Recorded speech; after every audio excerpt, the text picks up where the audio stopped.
grow the industry and really be able to give the hunter a gun that was very, very accurate and very reliable, and also that was lighter weight. We started off building a few a month, and now we're building thousands per month.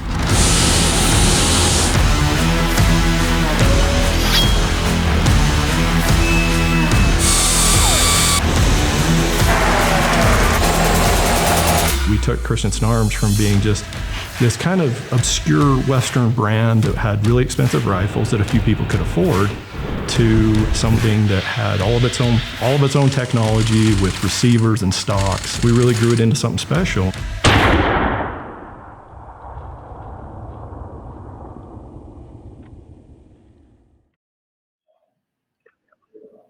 Good afternoon, everybody, and welcome to Rapid Fire Fridays 1.0. If I can get at least a score of 50% correct answers this week, we may actually do this again in the future. One of the things we're blessed with at Christensen Arms lately that we haven't always had is some very inventive, intelligent, creative people in our marketing department. And as a result of their efforts as a company, we're going to make tremendous efforts to be a lot more involved and interactive with you, our dealers and customers, this being one of those programs. So we look forward to that. We look forward to bringing you guys the most current information, and today specifically answering your questions about our products or the industry or whatever you have as questions. So welcome to the program. We're glad you're here. We hope to see you when we do this again. It makes it worth it for us because we look at it as a very good return on our investment if we can help take care of our customers. And so like I mentioned, today, one of the things we're going to try and do as advertised is address some specific informations from you that registered and sent in to us. Obviously, we're not going to be here long enough to answer all of them. However, it will be our goal to get some kind of a reply to everybody that left a question for us. And so as you have questions in the future, if you want to just kind of hang on to them, we're going to have another program like this, and we would be glad to entertain those for you. So we might as well just get started with our first question today. Our question comes from Al Lockhart, and his question is, he already has a Ridgeline and 300 Win mag and a Ridgeline and 300 Win short mag. Now he's looking for a Predator caliber weapon. Any suggestions? Al, that's a question that we hear quite a bit, especially out west here. Out west, we're blessed with wide open spaces and an abundance of coyotes and other predators like that. And even at our factory, a lot of the guys that make the rifles that you guys shoot are predator hunters themselves. So we do have quite a bit of background there. The calibers that you currently own are 30 caliber center fire rifle calibers that are very suitable for North American big game hunting, even up to maybe even a Canadian moose. However, as you probably realize, they're less than ideal for coyote hunting. You'll want something a little smaller as far as bullet weight goes, and maybe a little bit flatter so you can reach out there a ways. The old standby here in Utah is a 22-250. A lot of folks have opted for one of the new 6mm calibers. The 243 Win is a long action, bolt action caliber that serves very well. We're starting to see some of the guys with a combination of coyote hunting and pig hunting jumping up to a 6.5 Creedmoor or a 6mm Creedmoor. And so there are a lot of calibers out there. As long as you get something lighter and a little bit more velocity, any of those calibers should suit you very well as a predator hunter. One of the most important things about predator hunting is practice. You know, coyotes, when they approach a stand or you encounter one, are never like a 500-yard static target. And so knowing your caliber, knowing the ballistics of your caliber will certainly make you a lot more successful as a varmint hunter. But there's a lot of good options out there, and a lot of those calibers are offered in more than one model of our Christensen Arms firearms. So great question.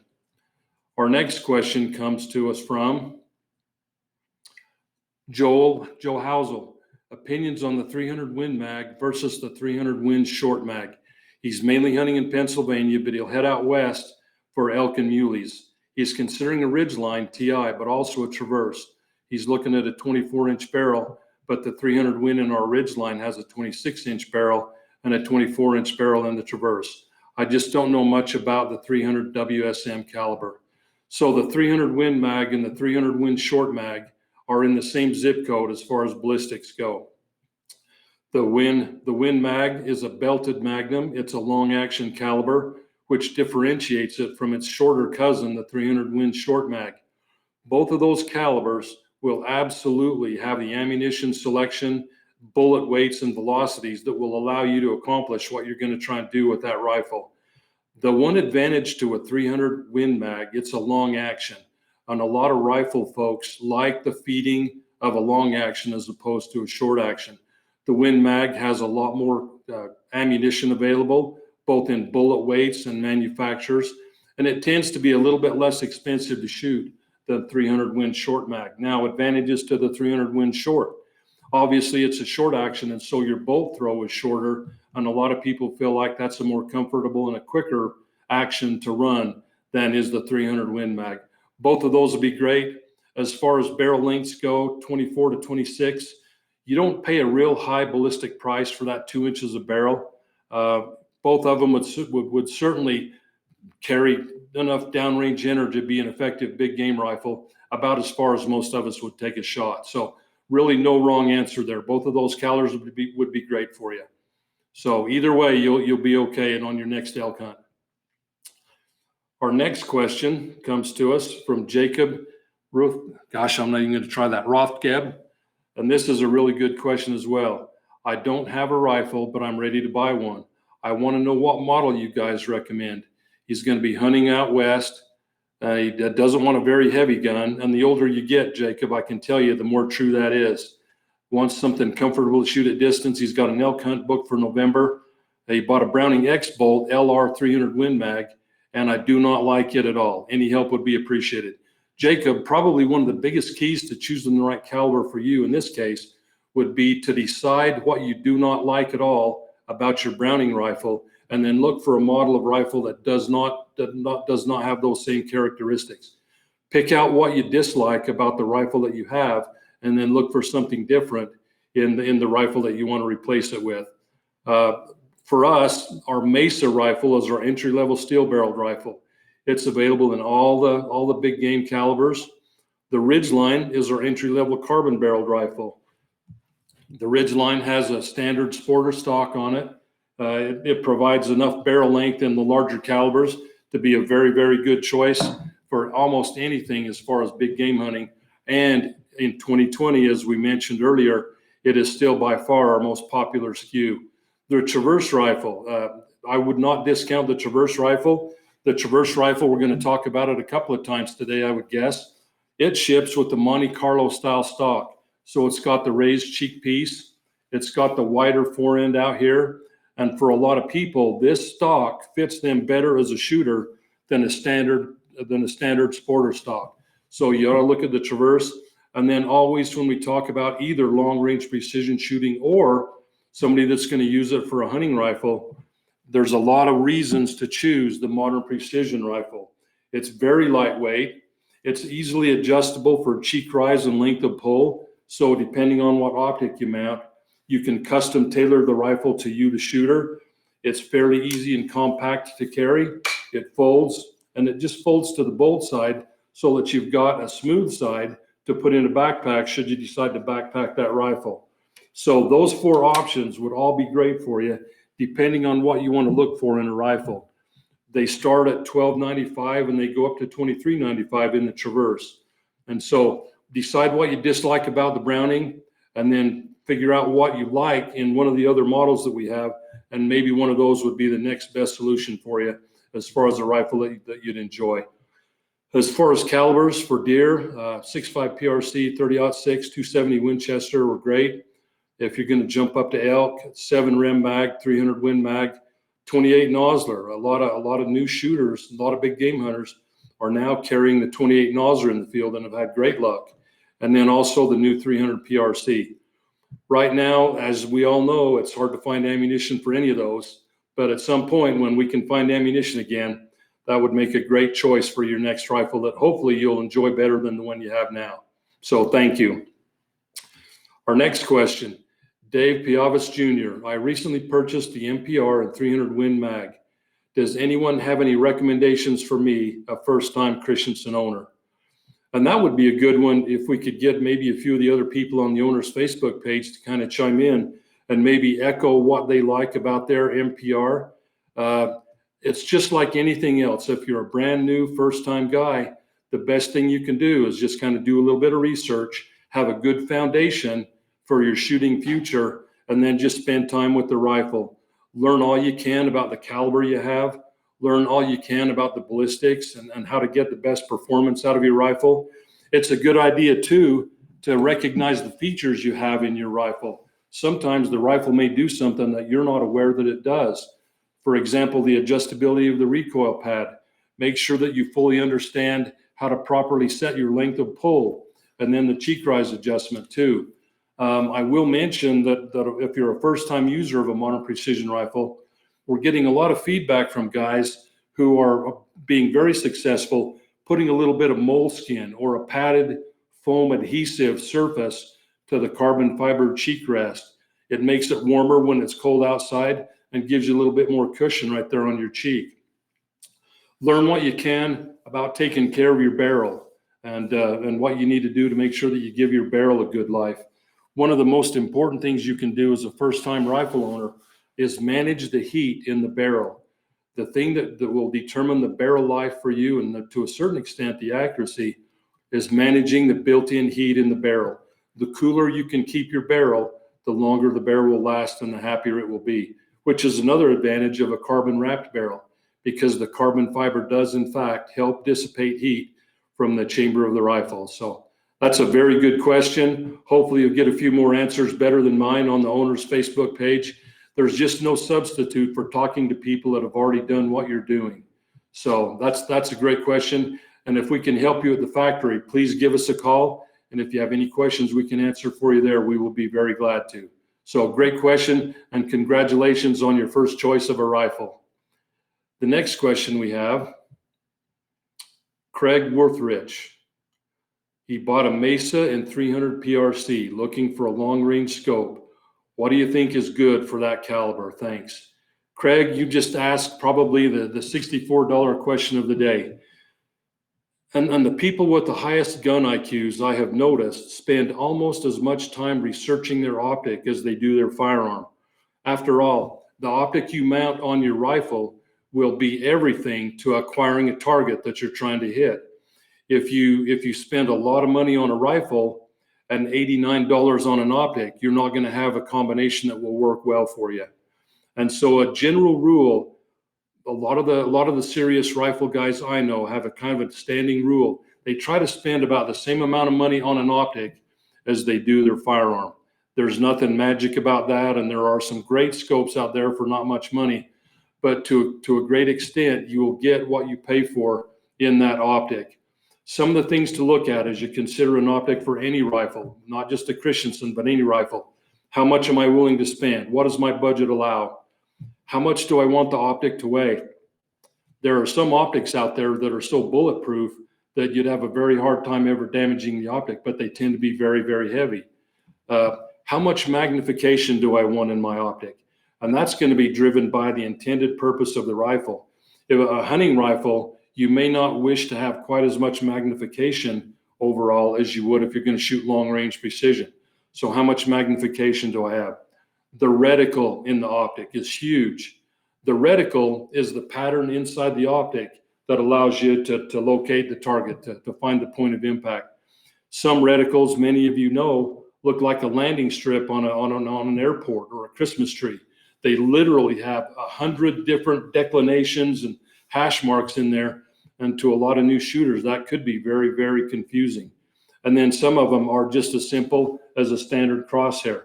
Look at a few different options. In fact, a lot of optics will allow you a few different reticle options at the same price level and the same magnification. So you can kind of custom tailor the reticle you want to look through in the optic that you're looking at. So those are some things to consider. And then you can get into even more advanced considerations. First focal plane, second focal plane. Do I want to work in millirads or minutes of angle? But that's a good start to as far as considerations go for your optic. I will tell you, based on our experience here at the factory, some of the most common optics for an application like yours is the Leupold Mark V HD. The Leupold Mark V HD is a very well-priced optic. It comes in 5 to 25 by 56. And what that means is at the magnification level, it will go from 5 all the way to 25. And then the 56 indicates the diameter of the objective lens. So the 5 to 25 means you're going to be able to see a long way, and the 56 millimeter objective will allow you to gather a lot of light. That will transmit a lot of light for you, so it'll be good in low light conditions. So the Leupold Mark V HD, great choice. The Leupold VX3i. The Leupold VX3i in some of those models has a provision for you to have a turret custom printed for you that will allow you to dial for a ballistic solution using your particular ballistics and the load you've chosen. It comes in 8.5 to 25 by 56. The one thing about optics now, and hasn't always been the case, no matter what optic we talk about, most of them have an outstanding limited lifetime warranty. Some of the optics manufacturers are leading the way in our industry as far as taking care of their customers and being able to cover issues that you have with your optics. Leupold is no exception. They're very, very good. Maybe for a little bit less different area in your price point, the Vortex Strike Eagle. A lot of the guys at the factory and a lot of guys in our customer base have looked at the Vortex Strike Eagle, and they've decided on that optic. The reticle lends itself well to long range shooting, and it's available in 4 to 24 by 50. And then while we're talking about Vortex, their PS2 does a great job, and people have been using that scope in applications like you've talked about for a very long time with great results. And even the HSLR 4 to 16 by 40 at a lower price point delivers tremendous performance. And again, you'll never have to question Vortex's warranty on their optics. And then kind of on a heavier side, just an absolute bulletproof solution for optics on a long-range precision rifle are the Night Force line. Night Force does an outstanding job on not just their glass, but customer support, the reticle options, everything about them lends themselves to being a very durable and excellent performing optic. The Night Force ATAC R 5 to 25 56 and the Night Force NXS 5.5 to 22 by 50 would do very, very well for you. So bottom line, let your budget dictate to a certain extent what you can look at. Do your research as far as magnification and the reticle that will work well for you. There's no substitute for going to an optics store and looking through the tube yourself. You can look online all day long, but it'll never take the place of having the scope in your hand, getting an idea of the eye relief and whether the optics appear clear to you, and then looking through it and determining if that reticle is too busy for you or if it's just right for you. So when you hold the scope in your hand, you'll know which one you want to buy, and then you'll have an optic that'll work for you. The other great thing about an optic, and I always try to point this out to folks, is once you buy a good optic and you put it on a rifle, it's not gone forever. You can always move that optic to another rifle, a new rifle, or even to a different rifle. And so once you spend the money on a quality optic, typically you'll have it for a very, very long time, and you can use it in a lot of different ways. So hope that helped. I hope I didn't muddy the water for you a little bit, but that was a great question. Our next question comes to us from Jonathan Smith. So I'm a Remington 700 fan. Gosh, Jonathan, you're not the only one. I have a few Bergaras and a few 700s, 300 Win Mag, 30-06, and a 7 Rem Mag. I'm wanting to build a rifle to be as light as possible. My HMR is stupid heavy. That's why I'm here. My question is, which one do you all prefer? So Jonathan, you ask a question that brings a lot of people to our company, and that is the weight of the rifle, the features of the rifle, the accuracy for sure. But one of the things that differentiates us and one of the ways we stand out in the industry is the ability to manufacture a fairly lightweight rifle. We have a lot of good options for you at Christensen Arms. And part of what allows us as a company to get to that lightweight category is our use of carbon fiber. As we've mentioned, carbon fiber is extremely strong, very, very durable, and it will actually improve the ballistics and the harmonics of the barrel if it's done right. So it shaves weight off there. We work with things like titanium. We have a few of our rifles who have titanium muzzle brakes and titanium receivers when they ship.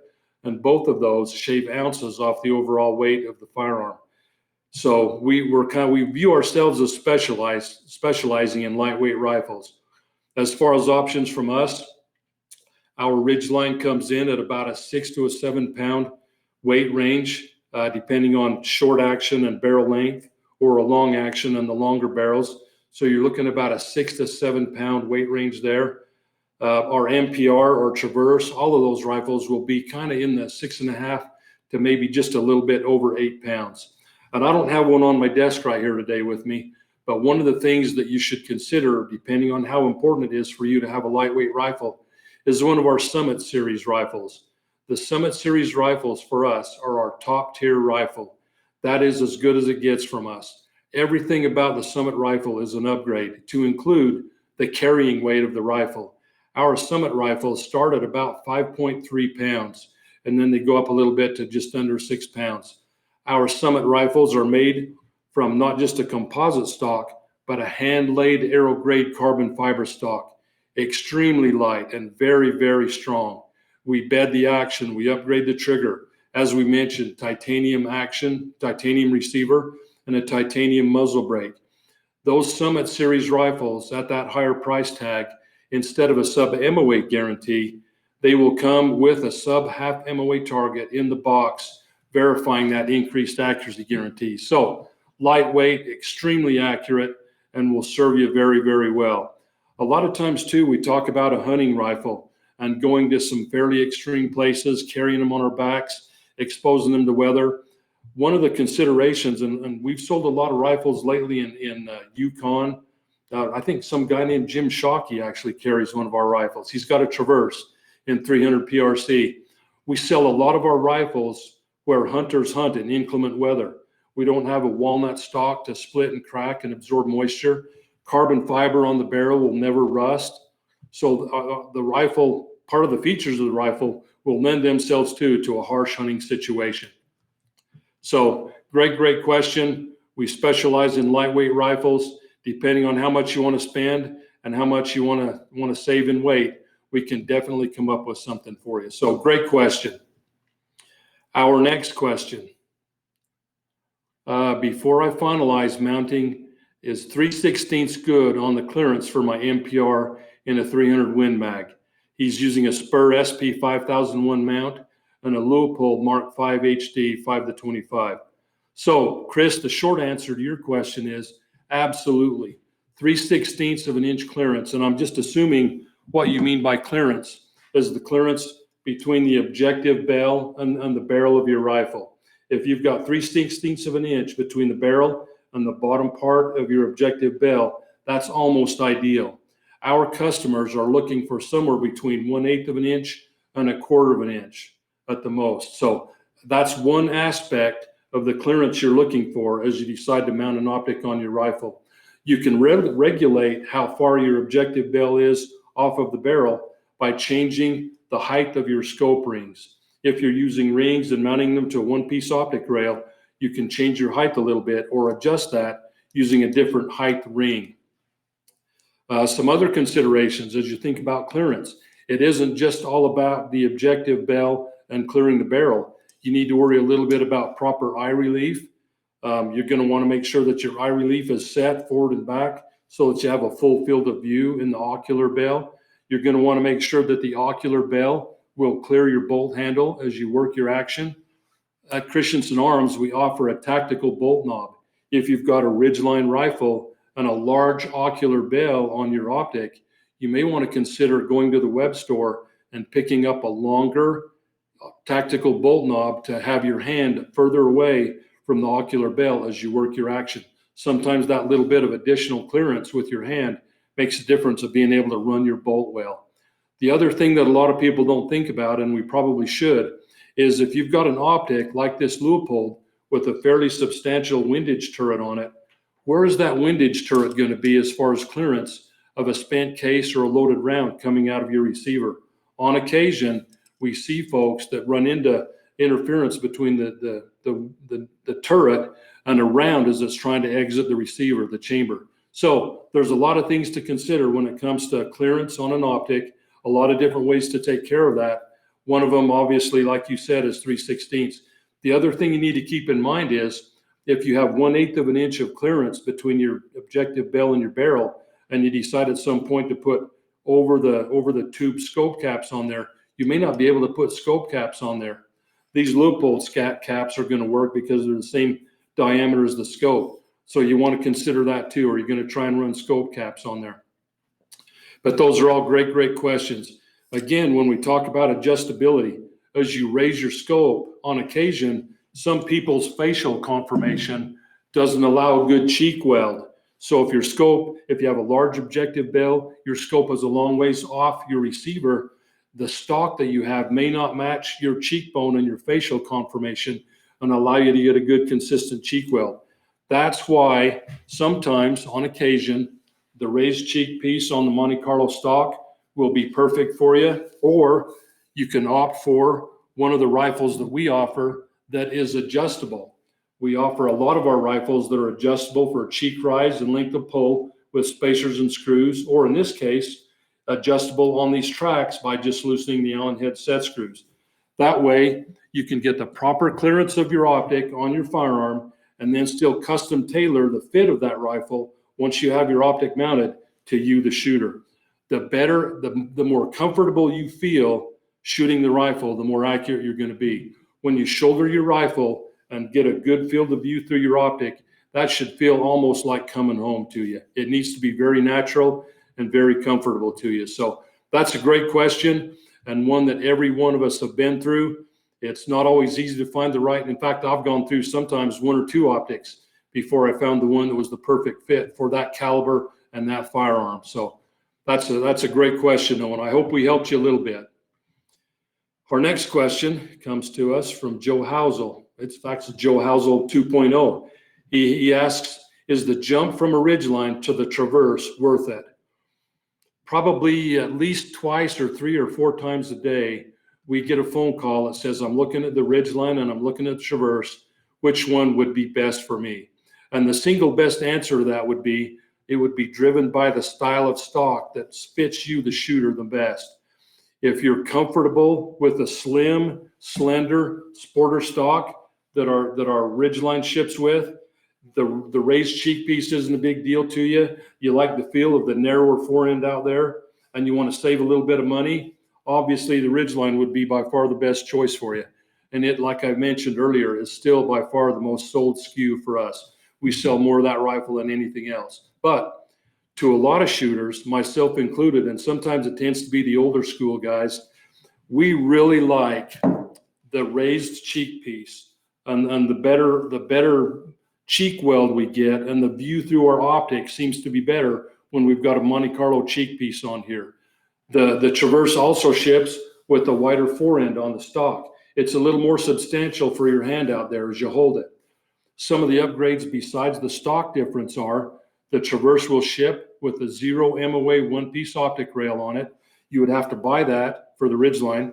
It has mounted to it already a 4-inch accessory rail out on the forend. That's also some time and energy and work. So we're going to upgrade the stock and put that 4-inch rail on there. And another question we get asked a lot while we're talking about that little rail. That little rail, you can put a bipod on there. If you've got a rail adapter, you can just clip a bipod right on there. But it still allows the provision for a sling. There's an eyelet right out here in the end of that rail, and it will allow attachment of a sling right there. So you don't give up mounting a sling by going to a 4-inch accessory rail. You can have a sling and still have a good solid mount for your bipod. And then the last difference is between the Traverse and the Ridgeline. We've talked about that tactical bolt knob. That's standard on the Traverse rifle. That longer, little bit larger bolt knob will ship on the Traverse. And a lot of the upgrades that happen to this Ridgeline rifle when guys buy them, they want to go to that side port brake. The side port brake ships on the Traverse rifle. If you were to add up probably the value of those upgrades, other than the stock design, you would come out money ahead by going from $19.95 on a Ridgeline to the $23.95 on a Traverse. You'll actually save money on the upgrades if you buy it in that Traverse package. But like we talked about, the rifle has to feel good to you. It has to fit you as the shooter. And so that would be the primary determining factor for me on which rifle I bought. In my case, I own and shoot a lot of both of them, and I enjoy both a lot. So I don't discriminate. I shoot Sporters and Monte Carlos. So great question, though, and I hope we helped you there. The next question comes to us from Matt Mates. So how long before we see something like a 7 PRC or a 7 Western in short action? Matt, you ask a question that we think about every single day at the factory, and I'm going to give you just a little bit of insight into how product development takes place at a company like ours, and kind of the interaction between our company and other companies in the industry as these new calibers they go from idea to a prototype to a firearm on a shelf in a store. We get questions about some very, very unusual calibers, and some of those calibers, for whatever reason, just don't have a lot of practical application to the majority of American shooters. There will always be a certain gun owner who wants a really, really famous and unusual Wildcat cartridge, and a lot of those will never make it to mainstream firearm production. One of our responsibilities as a company is to try and be profitable. We need to stay in business. Therefore, if we decide on a caliber, there needs to be a return on investment of that caliber. We spend a great deal of money on product development, making barrels, even ammunition development and ballistic testing. We need a good return on that investment. A couple of the newest examples of new product development are the Hornady 6.5 PRC and the Hornady 300 PRC. The PRC stands for Precision Rifle Cartridge. When Jason and Steve Hornady announced that, their engineers had done a great deal of ballistic research, and they knew that there was value to those calibers. We sent them barrels, they sent us ammunition, dies, and chamber reamers. And the two companies worked together to do their due diligence and make sure that that product was going to be a product that would be relevant in the marketplace. And obviously they are. 6.5 PRC now is our number 2 sold caliber, behind only 6.5 Creedmoor. So those two calibers specialize in pushing a heavy for caliber bullet very efficiently downrange. A lot of these other newer calibers are going to find a little bit different place in the ballistic niche for themselves. Another caliber that we're looking at the company is the new 6.8 Western. That's on our radar, as well as a few other calibers. So we're looking at a few of them. We're going through the acid test. We're going to do our due diligence. We're going to shoot a few rounds through some of our barrels, make sure that they live up to the hype. The other thing that we do is we visit with our dealers, you, the customers for sure, and our national accounts. The guys that buy firearms for, say, Sportsman's Warehouse or Shields or Cabela's Bass Pro, those guys have decades of experience. They know and understand what ammunition they will have on the shelf to sell to support those firearms. They know and understand what their customers are looking for every day when they walk up to the gun counter. So the thing that determines whether a caliber that you hear about makes it to the gun counter and is manufactured as a caliber in our rifles or anybody else's is whether it looks like there will be a good return on investment and it's a relevant caliber for the market. We're working on a few of them. We're not really at liberty to say a lot about some of the calibers we're working on, but it seems like there's always something going on. The other thing you need to realize is, as we study new calibers, every now and then firearms and bullet manufacturers are accused of the flavor of the month club. And a lot of people are just diehard 270 Win guys or 308 Win or 30-06 Springfield. Love those guys. I'm one of those guys. I absolutely adore all three of those calibers. But for a lot of the other places in the market, there just is a lot of value and brings a lot of new, exciting ballistic stuff to the firearms world. And so we will try to do our best to maintain the old standards and then bring to our customers and our dealers the very best in the new calibers that they're being presented. So you won't see them all in a Christensen gun, but if we bring one out as one of our calibers, you can bet that there's some value to it and it'll be a relevant caliber in the future. So great question. I hope that helped. Another question we have for us and you: do Ridgelines come with bases? Thanks in advance, Scott Weevil. Scott, the simple answer to that is they do not.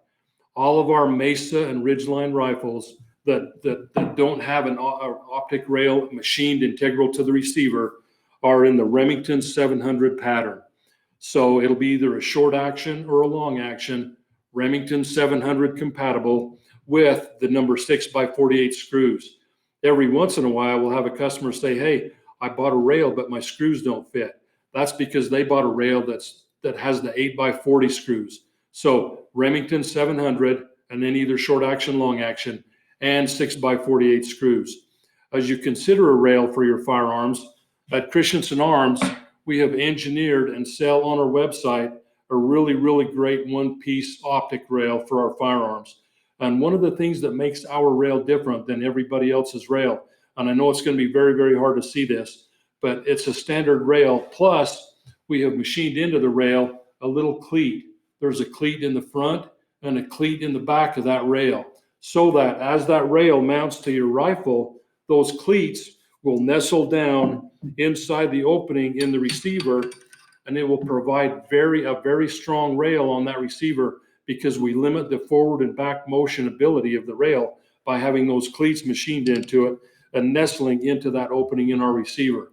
So because of that, our rails will not fit a left-handed rifle because of those cleats. And there are some other Remington 700 rifles that are not a good match for our rail because of those cleats. But for our receivers, that little rail is very, very hard to beat. We offer it at 0 and 20 MOA, short and long action, so we can cover almost any optic need with that custom tailored Remington 700 rail with our cleats in there.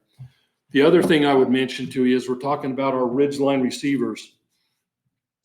I would guess about 4 to 6 years ago, we manufactured some Ridgelines that had a semi-proprietary receiver on them. Those receivers, if you have one that old, that serial number will start with Charlie Bravo, CB. A lot of our newer ones will start with Charlie Victor or 14 Mike or something like that. If you have one of the very, very old Charlie Bravo receivers on a Ridgeline, we would love to help take care of you. If you've got one of those and you don't have a rail on that firearm, please call our customer service folks with your serial number, and we will do our best to help you locate a rail that will work on that older Charlie Bravo semi-proprietary receiver on that Ridgeline. So they don't ship with bases. You have a lot of options out there as far as bases go. Remington 700, 648 screws, long action, short action, and you'll be set. So good question. Thank you. Okay, so it looks like that's the end of the questions we have time for today. We're going to limit this a little bit. I'm sure I've already put half of you to sleep already, so hopefully you've got a coworker there that can poke you and wake you up. We don't want you to miss afternoon break here. But we've enjoyed this. We enjoy as a company coming to our customers. We're going to try and do a better and better job of addressing things that you have that you'd like us to work on. And we feel like it's our obligation and our duty to keep you guys informed as to what's going on in our company, have you be more involved in our company. Do you want to try and address some of those questions, Meredith? Okay, it looks like there are a couple of additional questions just came in. They're just running them up. Looking to buy my first Christensen Arms rifle for long-range target shooting, 100 to 1,000 yards, and possibly hunting in the future.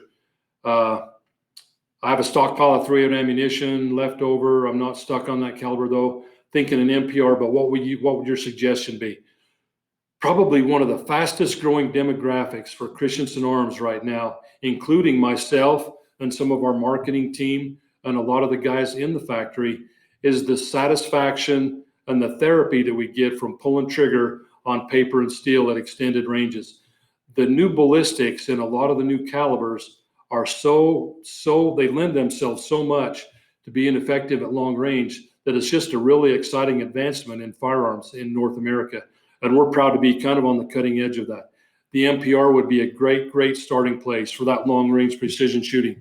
And as we mentioned, it lends itself very well to hunting like you're talking about. The MPR has a folding stock. That's not always great for everybody. We offer our MPR, which is a folding stock, but in addition to that, we have our ELR and our BA tactical rifles. Those are purpose-built rifles to be very, very accurate at extended ranges. They have our target contour barrel, our heavy barrel on them. They have a 20-minute of angle integral rail machined into the receiver. The ELR feeds from an internal magazine and a hinged floor plate. The ELR is designed primarily to be all summer long a precision long-range shooting rifle, and then during hunting season, put a sling on it, carry it on your back, and it makes an excellent choice as a hunting rifle too. So it's kind of a hybrid long-range / hunting rifle. The two firearms that meet that criteria, the MPR and the ELR. Now the BA Tactical is the cousin firearm to the ELR. The only differences are the BA Tactical has a black nitrided receiver instead of a stainless finish. It feeds from a detachable box magazine, and it has a sandbag or a palm hook back on the stock. The ELR and the BA Tactical both are adjustable. We've talked about being adjustable to the shooter. The ELR and BA Tactical are adjustable for cheek rise and length of pull with spacers and screws. It will ship with a few that will allow you a little bit of adjustment. And should you need more than those ship with, we offer those spacers right on our website. So as long as you have spacers and a long enough screw, you can adjust cheek rise and length of pull to whatever suits you as the shooter. And so there's a lot of rifles that will cross over and serve you very well between long range precision one day and carry it in the field and be an effective hunting rifle the next day. And those would probably be the best choices. So great question. Greg Larson says, Jeff, I have a left-handed Ridgeline in 6.5 Creedmoor, and I'm tired of loading it from the top. Do I really have to inlet my beautiful stock to install a Christensen bottom metal with an AICS magazine? No, Greg, you don't. You can have a gunsmith inlet it for you, but you will need to make a provision in a 6.5 Creedmoor being a short action. And I wish I had a bottom metal here I could show you. The DBM bottom metal or the detachable box magazine bottom metal is wider in the opening of the stock than the internal magazine and hinge floor plate. So it does require some inletting. It's not a big deal. Most of our customers go to a gunsmith for that. They will inlet the stock, install the DBM bottom metal, get an appropriate magazine, plug it in, and you're good to go. And then there's no more loading your firearm through the receiver, through the opening in the top of the action. In the case of a 6.5 Creedmoor, Christensen Arms makes some polymer magazine in both 5 and 10 round, and they also are for sale right on our web store. So you can do that conversion with parts right off the web store, have your left-handed Ridgeline inletted for that DBM bottom metal, and you've gone from an internal magazine hinge floor plate to the box magazine and the bottom metal. However, one disclaimer here, if you decide to convert your rifle and you have a box magazine and you take that box magazine after hunting and put it in your coat pocket, and then you leave without getting that magazine, it's not my fault you hunted all afternoon with a single shot. You're going to have to take care of your own magazines after that. So great question though. And the same applies for a long action. You can convert a long action that feeds from a detachable box magazine. You can convert that DBM bottom metal to those rifles. Now, the tough part is going from a DBM bottom metal back to a hinge floor plate internal magazine. That is not as easy to do. That will take a gunsmith to help you do that, especially in a short action. So, but it is possible to do. And there are a lot of kits out there. As long as you have a Remington 700 footprint, there's a lot of options out there that will allow you to do that. So, hey, Jeff, what changes, improvements, additional chamberings does 2021 have in store for the Mesa platform? We're still in the process of trying to decide that. With SHOT Show being closed this year and being a virtual event, we have been able to relax and slow down somewhat on product development and expansion of calibers. We're going through the process right now we're just not in a position to say a lot about what may or may not be available in the Mesa. We don't get a lot of questions about additional calibers in the Mesa. By far the largest portion of our demographic is currently covered by the calibers that we offer in that entry-level rifle. So there may be a few little things that we add, but we can't tell you what they are at this time. But it's possible, but there are no immediate plans right now to make that announcement. So I guess that's our teaser. Stay tuned. More to follow. Robert Macias, when it comes to suppressors on bolt actions, do you think a direct thread or a quick detach gives the rifle more accuracy, or does it even matter? The method of attachment for any suppressor or any muzzle device, as long as it is solid and secure and does not move, will probably not have a big impact on overall accuracy of the firearm. Now, I had a lesson reinforced to me the other day. I was shooting one of my favorite little rifles that I know is just a tack driver. It's a half-minute rifle all day if I do my part. It started to open up. And so I let it cool. It continued to open up, and I couldn't figure it out. Well, come to find out, my muzzle brake was loose. It had worked loose. So I tightened my muzzle brake, and the groups tightened right back up again. You don't ever want to have anything loose on the muzzle of your rifle.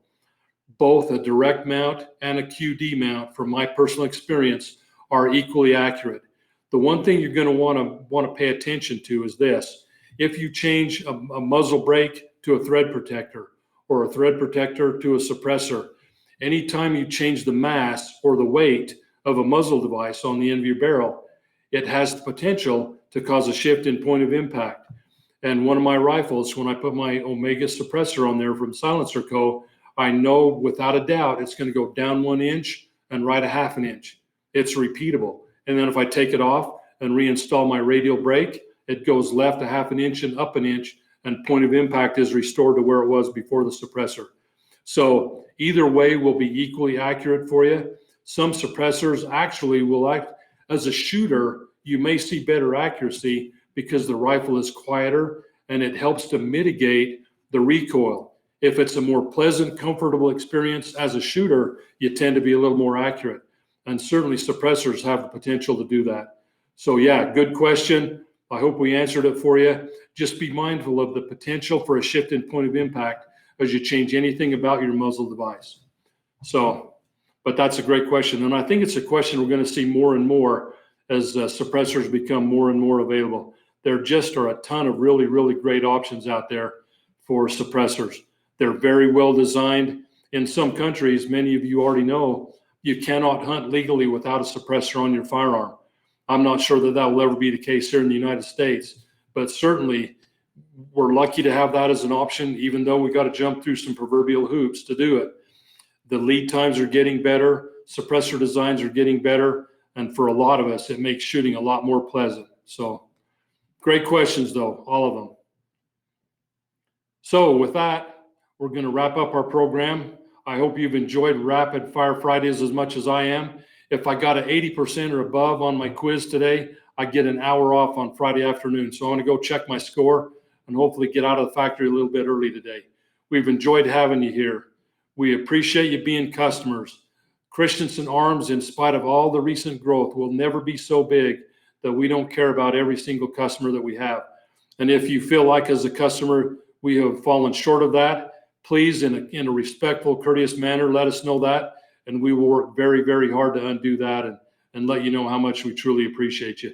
We're lucky to have the dealers we have. Support our dealers. We've got a great web store, and the web store is just going to keep getting better and better as far as products offered and the applicability to our stuff.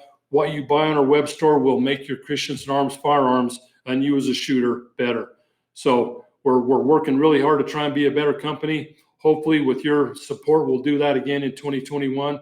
We look for a lot of fun and exciting stuff happening this year. And remember, as always, shoot straight, shoot often, and shoot responsibly. The future of the firearms industry and shooting sports is on us as shooters. So let's do our part as good stewards to make sure we can continue that and pass it down for a few more generations. So again, everybody, thanks for being here. It was great to have you with us. We will work on another program for you. And in the meantime, have a great weekend.